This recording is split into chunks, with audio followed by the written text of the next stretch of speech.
지금 일본이 발칵 뒤집혔습니다. 20년간 철통같이 막아온 칠광구 해역에서 일본 해상보안청 레이더가 단 한 번도 포착하지 못한 물체가 발견됐습니다. 수심 150m 아래에서 18개월 동안 은밀하게 움직인 3,200기의 정체불명 탐사체. 일본이 40년간 버텨온 국제법 전략이 단 하루 만에 산산조각 났고 UN 법정에서 굴욕을 당한 일본은 결국 이지스함 2척을 출동시켰습니다. 그런데 그 함대가 칠광구 앞에서 뱃머리를 스스로 돌려버렸습니다. 도대체 바다 밑에 무엇이 있었기에 일본 해군이 멈춰선 걸까요? 50년간 아무도 몰랐던 그 바다 밑의 진실은 무엇이었을까요? 그리고 이 모든 것을 설계한 사람은 과연 누구였을까요? 그 충격적인 이야기, 지금 바로 시작하겠습니다. 그 전에 잠깐 1초 만에 누를 수 있는 좋아요 버튼을 꾹 눌러주시면 영상 제작에 아주 큰 힘이 됩니다. 그럼 바로 시작하겠습니다. 새벽 4시. 도쿄 이치가야 방위성 청사지하 2층. 저는 오늘도 가장 먼저 출근했습니다. 창문 하나 없는 방. 모니터 불빛만이 공간을 채우는 곳. 52세. 방위성 정보본부 한반도 해양 담당 수석 분석관. 야마모토 켄지입니다. 화면에는 실시간 위성 영상, 해상보안청 레이더 로그, 한국석유공사 내부 통신 감청본이 동시에 펼쳐져 있었죠. 커피를 훌쩍이며 오늘자 보고서를 후렸습니다. 아무것도 없었습니다. 지난 3개월째였죠.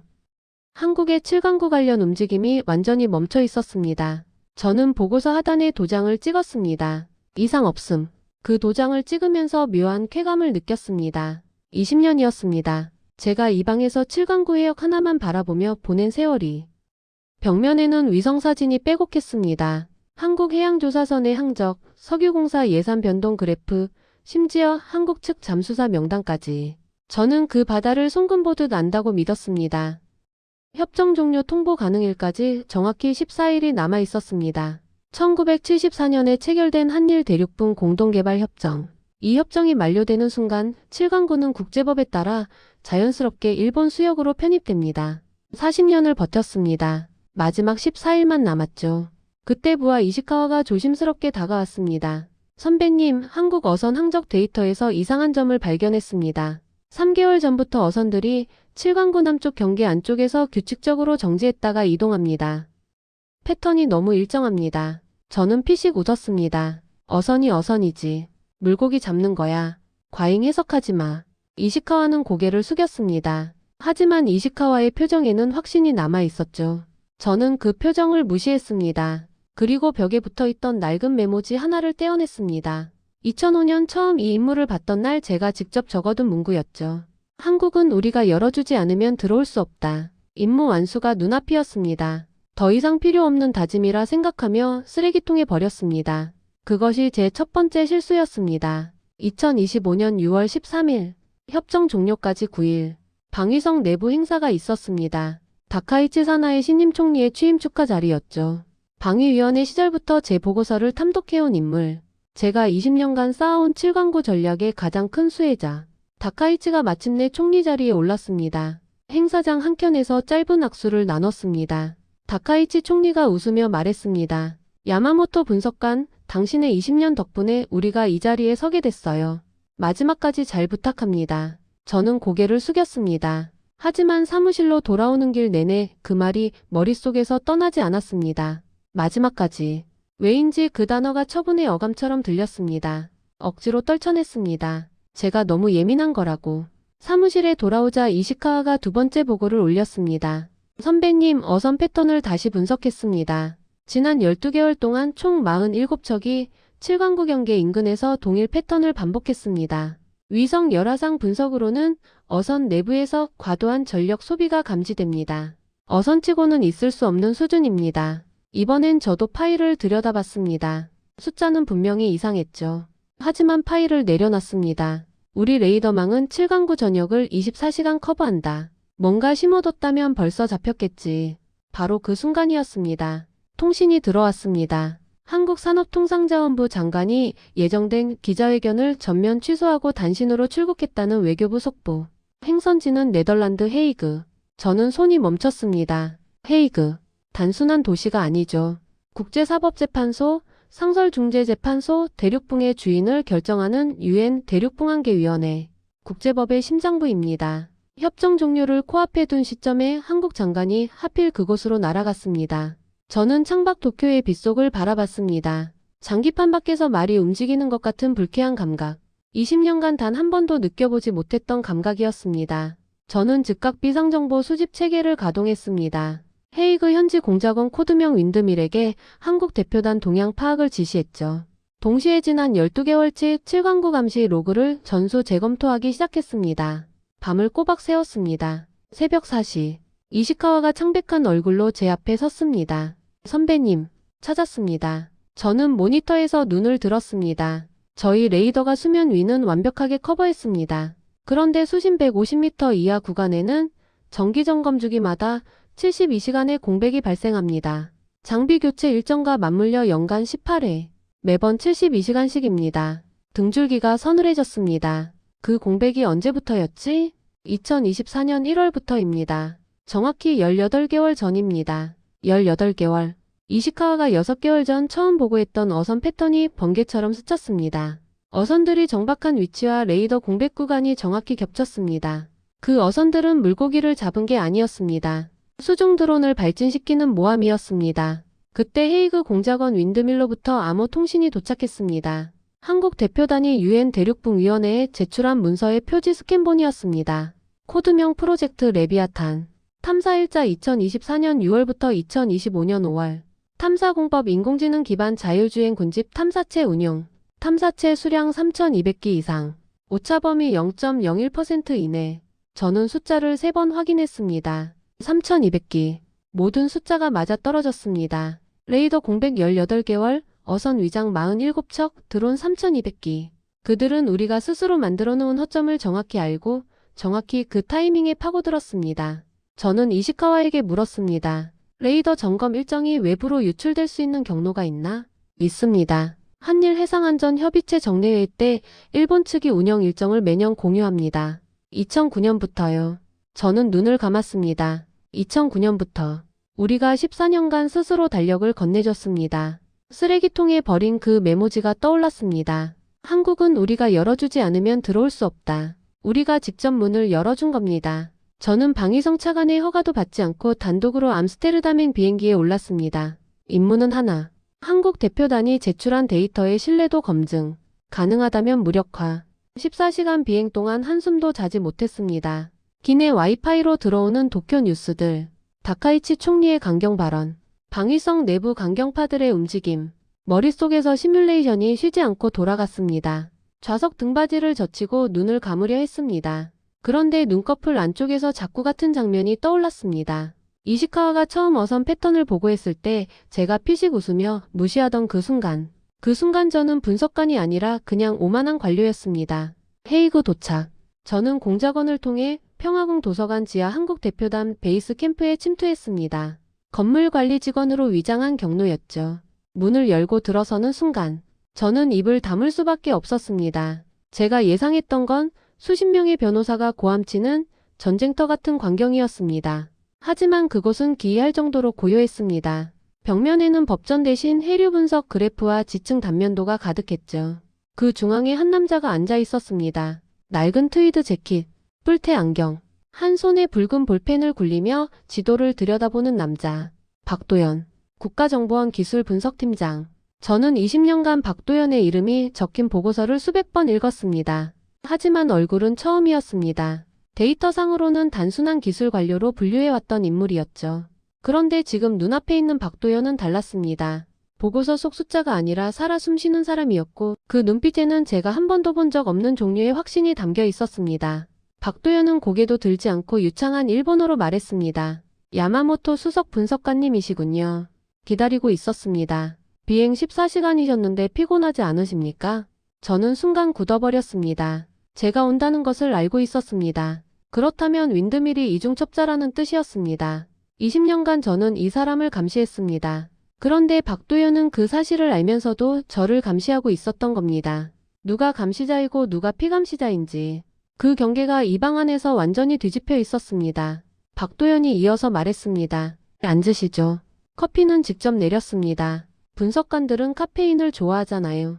저는 의자를 무시하고 서 있었습니다. 자리에 앉는 순간 심리적으로 밀리는 기분이 들었기 때문이죠. 저는 목소리를 가다듬고 말했습니다. 당신들이 제출한 그 단독 개발 계획서 당장 철회하시오. 협정 위반으로 제소하면 당신들은 100% 패소합니다. 박도현은 볼펜을 내려놓고 저를 똑바로 바라봤습니다. 재판은 증거로 하는 겁니다. 야마모토 분석관님. 그 한마디에 저는 아무 말도 하지 못했습니다. 완전한 패를 쥔 사람만이 가질 수 있는 절대적인 여유.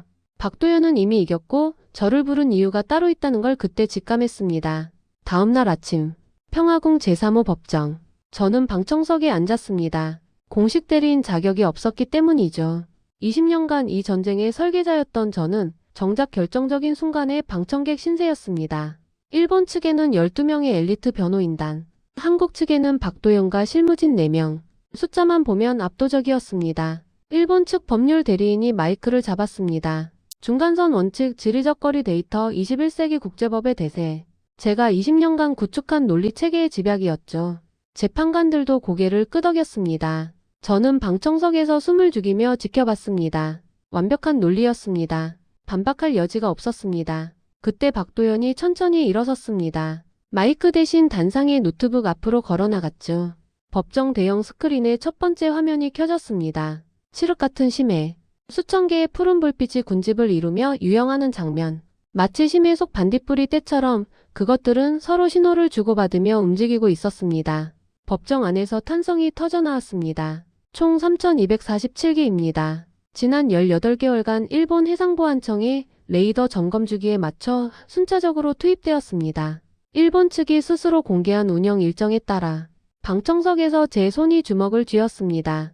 레이더 공백까지 법정 증거로 올라와 있었습니다. 이시카와의 보고를 제가 처음 무시한 그날부터 이미 이 법정의 결말은 정해져 있었던 겁니다. 두 번째 화면. 오키나와 해구 단면도. 일본 규슈 쪽 대륙이 수직으로 뚝 떨어지는 8,000m 낭떠러지. 반면 한반도에서 7강국까지는 끊김없이 완만하게 이어지는 단일 지층. 그 선명한 대비가 법정 스크린 위에 가득 펼쳐졌습니다. 이것이 50년간 증명되지 못했던 자연 연장설의 실체입니다. 1980년대 일본 석유공단이 자체 조사 후 폐기한 내부 보고서와 저희 인공지능 스캔 데이터의 지층 굴곡이 오차 0.01% 이내로 일치합니다. 저는 숨을 참았습니다. 일본이 폐기한 보고서를 한국이 가지고 있었습니다.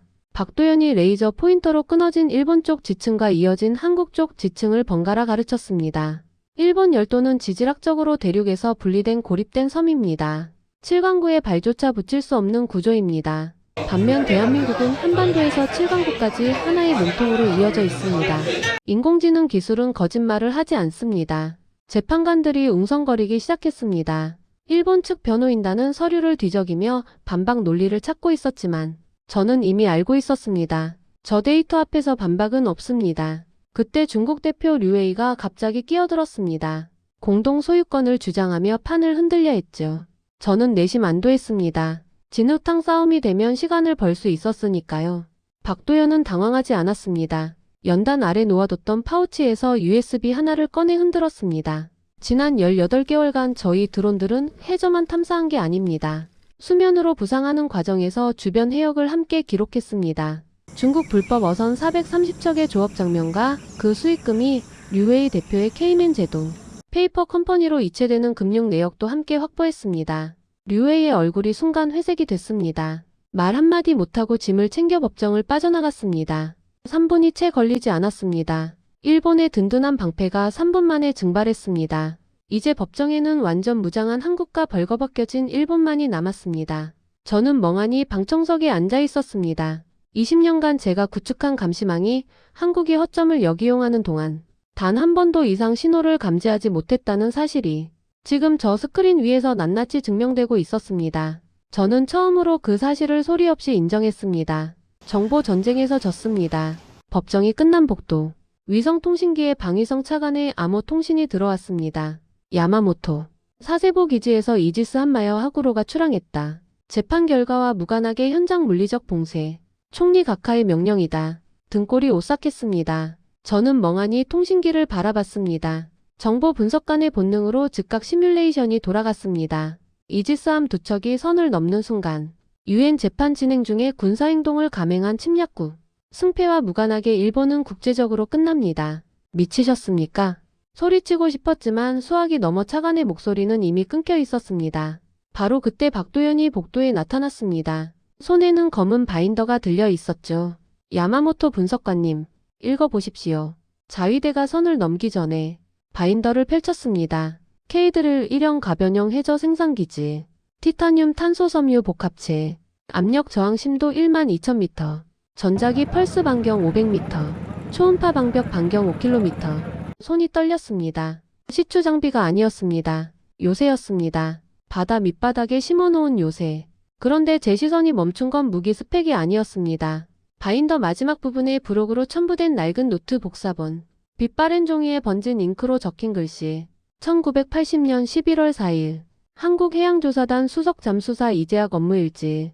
일본 기술자들이 장비를 모두 챙겨 철수했다. 시추선이 텅 비었다. 오늘 최대원이 수심 90m까지 맨몸으로 들어가 암석 샘플을 긁어오겠다고 했다. 말렸다. 말릴 수 없었다. 우리에겐 이것밖에 없다. 저는 숨을 참으며 다음 페이지를 넘겼습니다. 1980년 11월 7일 최대원이 올라오지 못했다. 잠수병. 피를 토하면서도 손에 돌을 놓지 않았다. 분하다. 억울해서 눈도 감을 수 없다. 언젠가 기술이 생기면 우리 후배들이 이 바다를 찾으러 올 것이다. 그날을 위해 기록을 남긴다. 저는 책장을 더 넘기지 못했습니다. 가슴이 막혀왔습니다. 그 순간 1980년 제가 담당하던 감시 일지가 머릿속에서 선명하게 떠올랐습니다. 그해 11월 항목. 제가 직접 작성한 문구가 있었습니다. 한국 탐사선 활동 미미. 경제성 부재로 사실상 포기 판단. 최대원이 피를 토하며 돌을 쥔 채 올라오지 못하던 그날. 저는 그날을 포기로 기록했습니다. 그것이 포기가 아니었다는 걸. 그것이 유서이자 약속이었다는 걸. 저는 45년이 지나서야 알았습니다. 박도연이 조용히 말했습니다. 케이드릴 현장 총책임자 이준혁 수석 엔지니어.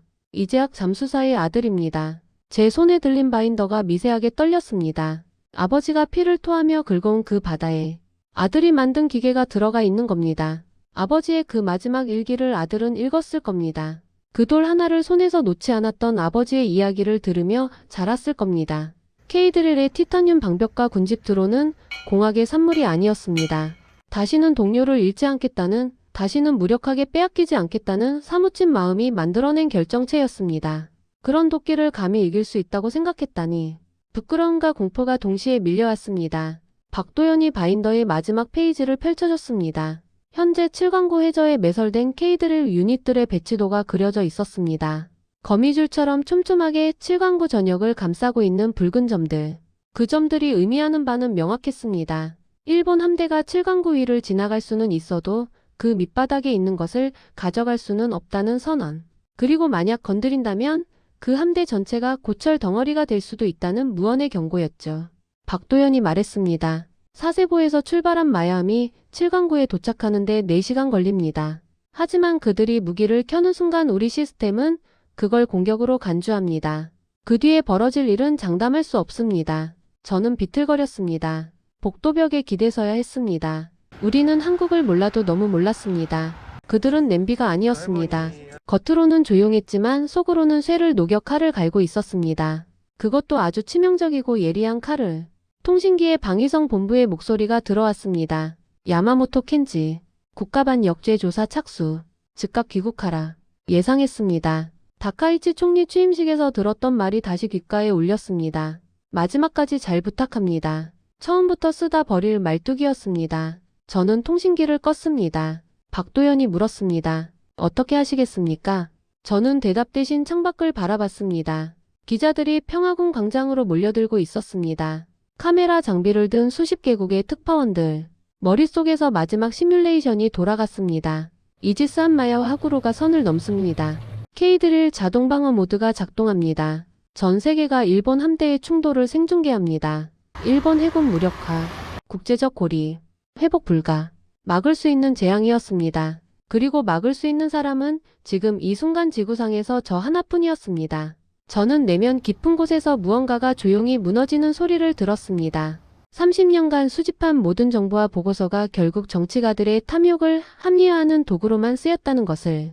진짜 정보 분석관의 임무는 위협을 탐지하는 것만이 아니라는 것을. 막을 수 있는 재앙을 막는 것. 그것도 분명히 임무였습니다. 저는 바인더와 이재학 잠수사의 일기장 원본을 집어들었습니다. 하나는 한국의 완벽한 승리를 증명하는 이성의 증거, 다른 하나는 일본의 비열함을 증명하는 감성의 증거. 박도연을 돌아봤습니다. 기자회견장 카메라가 지금 켜져 있습니까? 준비는 되어 있습니다. UN 주파수로 위성 송출이 가능합니까? 가능합니다. 저는 넥타이를 단단히 고쳐맸습니다. 손끝의 떨림은 멈춰 있었습니다. 보고서를 작성하는 것이 정보 분석관의 임무입니다. 이것이 제 마지막 보고서가 될 겁니다. UN 기자회견장. 철문이 열리는 순간 카메라 플래시가 폭발했습니다. 300여 명의 특파원. 전 세계 위성 송출. 눈이 하얗게 번쩍였습니다. 저는 단상까지 걸어가는 동안 단 한 번도 발걸음을 늦추지 않았습니다. 도망칠 생각은 없었습니다. 이미 죽은 커리어라면 적어도 쪽팔리게 끝내지는 않겠다고 생각했습니다. 마이크를 잡았습니다. 저는 야마모토 켄지입니다. 일본 방위성 정보본부 한반도 해양 담당 수석 분석관. 20년간 7강구 해역을 감시해온 일본 측 정보 작전의 실무 총책임자입니다. 순간 회견장이 얼어붙었습니다. 저는 멈추지 않았습니다. 이재학의 일기장을 단상 위에 올려놓았습니다. 일본이 한일 해상안전협의체를 통해 레이더 점검 일정을 스스로 공개해온 경위를 밝혔습니다. 공동 탐사를 40년간 거부한 실제 이유를 밝혔습니다. K드릴의 방어 역량을 하나씩 공개했습니다. 기자들의 타이핑 소리가 빗소리처럼 쏟아졌습니다. 여기저기서 탄식이 터져나왔습니다. 저는 목청을 가다듬고 말을 이었습니다. 기술적인 패배는 인정할 수 있습니다. 하지만 제가 정말로 부끄러운 것은 정신의 패배입니다.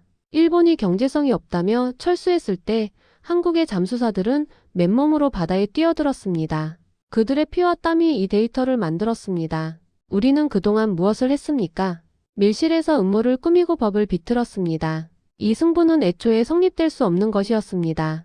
귀에 꽂힌 이어폰으로 방위성 비서실장의 고함 소리가 터져 들어왔습니다. 야마모토 당장 입 닥쳐. 저격수를 배치하겠어. 저는 이어폰을 빼서 단상 위에 내려놨습니다. 두렵지 않았습니다. 30년 인생이 이 마이크 앞에서 끝나도 괜찮다고 생각했습니다. 적어도 마지막 보고서만큼은 거짓이 없었으니까요. 그리고 말했습니다. 지금 이 순간에도 이지스 한마야와 하구로가 7강구로 향하고 있습니다. 총리 각하 멈추십시오. 그 선을 넘으면 일본 해군은 돌아오지 못합니다. 저는 분석관입니다. 데이터는 거짓말을 하지 않습니다. 회견장 한쪽에 설치된 위성 화면을 바라봤습니다. 이지스 한마야의 뱃머리가 서서히 아주 천천히 옆으로 돌아서고 있었습니다. 회견장 곳곳에서 안도의 한숨이 터져나왔습니다. 물밑에서 기회를 엿보던 중국 잠수함들도 슬그머니 심해로 사라졌습니다. 7강구 파도 위에는 한국의 시추선 대왕고래 호만이 유유히 제자리를 지키고 있었습니다. 저는 다리에 힘이 풀려 연단을 짚고 숨을 몰아쉬었습니다.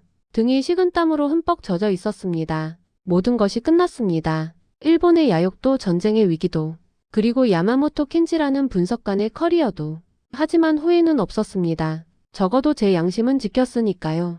2025년 7월 서울 남산자락 안전가옥. 저는 테라스에서 뜨거운 커피를 마셨습니다. 도쿄에서는 다카이치 총리가 사임했고 방위성은 압수수색을 받고 있었습니다.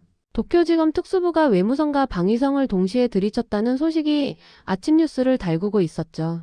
야후 재팬 댓글창에는 저를 국가반 역자라 부르는 글과 일본을 전쟁 범죄에서 구했다는 글이 반반씩 뒤섞여 있었습니다. 저는 그 댓글들을 스크롤하다가 노트북을 덮었습니다. 어느 쪽이 맞는지는 더 이상 중요하지 않았습니다. 창밖에는 서울의 여름 햇살이 쏟아지고 있었습니다. 남산자락을 오가는 사람들. 아무 일도 없다는 듯 평화로운 풍경. 저는 그 풍경을 한참 바라봤습니다. 이 도시가 얼마나 많은 것을 견뎌왔는지, 그리고 지금 이 순간도 얼마나 많은 것을 지키고 있는지. 도쿄의 화려한 청사 안에서는 한 번도 생각해 본 적 없는 것들이었습니다. TV 화면이 7강구 현장 생중계로 바뀌었습니다. 시추선 대왕고래호. 파란 하늘 아래 웅장하게 솟아있는 그 배. 위에서 헬멧을 쓴 남자가 검은 기름을 두 손으로 받아 얼굴에 바르며 환호하고 있었습니다. 이준혁 수석 엔지니어. 이재학 잠수사의 아들. 아버지가 피를 토하며 긁어온 그 바다에서 아들이 드디어 첫 번째 원유를 두 손에 담았습니다. 저는 한참 그 화면에서 눈을 떼지 못했습니다. 목이 묵직하게 막혀오는 것을 느꼈습니다. 이것은 단순한 자원 개발의 성공이 아니었습니다. 1980년 11월 차가운 심해에서 손에 돌을 쥔 채 올라오지 못했던 한 잠수사의 약속이 45년이라는 세월을 건너 마침내 지켜진 순간이었습니다. 저는 그 장면을 보며 처음으로 생각했습니다. 진짜 강한 나라가 무엇인지, 무기의 수 함대의 크기, 경제 규모가 아니라는 것을, 포기하지 않는 사람들이 모인 나라, 세대를 넘어 약속을 지키는 나라, 그것이 진짜 강한 나라였습니다. 박도연이 아침을 가져오며 테이블 맞은편에 앉았습니다. 보글보글 끓는 김치찌개, 김이 모락모락 피어오르는 붉은 국물. 처음 맡아보는 냄새인데 이상하게 낯설지가 않았습니다. 저는 조용히 물었습니다. 솔직히 하나만 묻겠소. 초공동 어뢰, 실제로 탄두가 있었습니까? 박도연이 잠시 창밖 서울타워를 바라봤습니다. 한참이 지나서야 입을 열었습니다. 탄두는 없었습니다. 저는 들고 있던 커피잔을 내려놨습니다. 대신 그 안에는 전 세계 모든 방송 주파수를 강제 점거하는 통신 모듈이 들어 있었습니다. 이지스함이 K드릴을 공격하는 순간 저희는 미사일 대신 그 장면을 전 세계 70억 인구의 스마트폰 화면에 강제로 쏘아 올릴 생각이었습니다. 저는 한참 침묵했습니다. 머릿속에서 무언가가 천천히 무너지는 소리가 들렸습니다. 30년간 정보를 다뤘습니다. 무기를 분석하고 전략을 수립하고 상대의 약점을 파고들었습니다. 그런데 가장 강력한 무기가 정보 그 자체였습니다. 살상이 아닌 폭로, 파괴가 아닌 중계. 일본은 힘으로 빼앗으려 했습니다. 중국은 탐욕으로 훔치려 했습니다. 그리고 한국은 끝까지 괴물이 되지 않는 방법을 선택했습니다. 이것이 저를 진정으로 무너뜨린 대목이었습니다. 법정에서도 복도에서도 아니었습니다. 가장 결정적인 순간에조차 도덕적 우위를 포기하지 않은 그 선택 앞에서 저는 그제야 완전히 완벽하게 패배했습니다.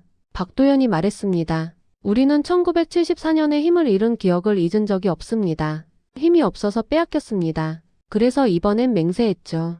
설령 석유를 한 방울도 못 캐는 한이 있더라도 다시는 빼앗기지 않겠다고. K드릴은 그 도끼로 만든 겁니다. 저는 아무 말도 하지 못했습니다. 그 말이 가슴 한가운데를 정확히 찌르고 들어왔습니다. 도끼. 분노로 만든 것이 아니었습니다.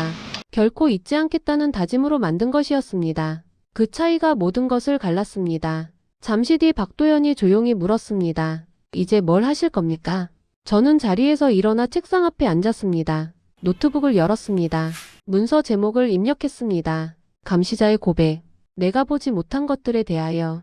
첫 문장을 타이핑하기 시작했습니다. 나는 20년간 그 바다를 감시했다. 하지만 진짜 봐야 할 것은 그 바다를 지키려는 사람들의 마음이었다. 박도연이 그 화면을 바라보며 말했습니다. 좋은 제목이군요. 저는 대답 없이 계속 타이핑했습니다. TV 화면 속 대왕고래호에서 태극기가 바닷바람에 펄럭이고 있었습니다. 중국 불법 어선도 일본의 순시선도 보이지 않았습니다. 오직 태극기 하나만이 그 바다가 누구의 것인지를 말하고 있었죠. 저는 그 깃발을 바라보며 노트 귀퉁이에 한 단어를 적었습니다. 부럽다. 50년을 기다렸습니다. 바다 밑에서 피를 토하며 돌을 긁어오던 아버지의 시간이 그 바다 위에서 검은 기름을 얼굴에 바르며 웃는 아들의 오늘이 되었습니다. 저는 이제 압니다. 칠광구에 묻혀있던 진짜 보물은 수천조 원의 석유가 아니었습니다. 그 어떤 외압에도 굴하지 않고 50년을 기다리며 끝내 자신의 것을 지켜낸 사람들의 자존심.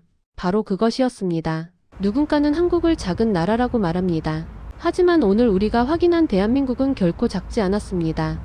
바다 밑 8,000m 심해에서부터 저 높은 하늘까지. 대한민국의 의지와 기술은 그 누구도 넘볼 수 없는 거인이 되어 있었습니다. 그리고 그 거인은 하루아침에 만들어진 것이 아니었습니다. 1980년 11월의 차가운 바닷속, 손에서 돌을 놓지 않았던 한 잠수사의 손끝에서부터 시작된 것이었습니다.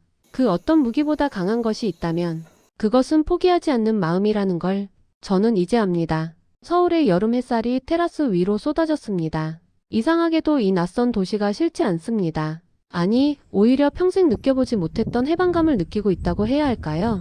칠광구 파도 위를 지키는 대왕고래호의 선원들, 그리고 보이지 않는 곳에서 대한민국을 지키는 모든 분께 경의를 표하며 지금까지 감성창고였습니다. 시청해주셔서 감사합니다.